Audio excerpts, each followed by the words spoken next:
An Eastpointe family has so much and so many to be thankful for tonight after an unforeseen health condition shook them to their core. 7 Action News reporter Andrea Isom shares a story of her mother's love, her 9-year-old son's fight for his life, and an incredible medical team who's been in the battle with them every step of the way. I'm grateful because I never thought I would be here. I never thought we would be here. I was prepared for the worst. Because in the beginning of February, this mom brought her beautiful boy Noah to the hospital for his asthma. Noah was having a hard time breathing, but Nicole had that gut feeling that something else was wrong. Mother's intuition is something real. And sadly, she was right.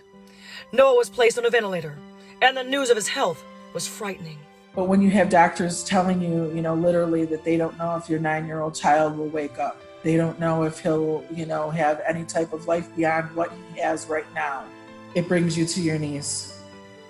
I was devastated. Noah was soon taken to Children's Hospital. Noah had the flu, and so he ended up then having flu encephalitis. Encephalitis is inflammation in the brain. And it really affected his brain really significantly. I had shed a lot of tears, and I looked for hope wherever I could find it. We were in the hospital for 110 days. He would communicate by blinking once for yes and twice for no, which told me, above all else, he was still in there. And 9-year-old Noah was fighting his darndest to get out.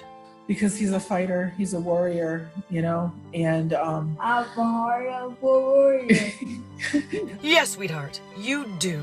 He started making progress after progress. So we prepared him for the long haul. He definitely had lots of setbacks, but it's just really incredible seeing him today. He's got more strength and stamina than anybody I know.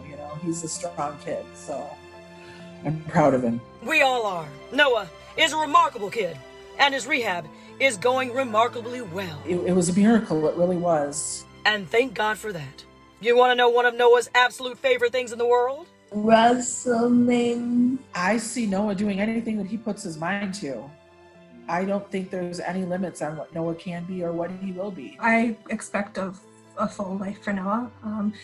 If he wants to be a wrestler, he can do that, right? Because Noah is a gladiator, and we are so glad he is here. When something like this happens to a child, families sometimes do not know how to cope.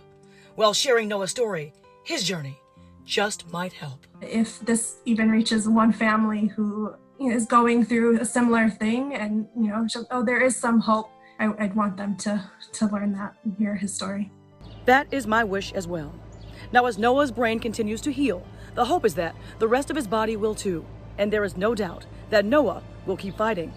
And we will be rooting for him along the way. I'm Andrea Isom, 7 Action News.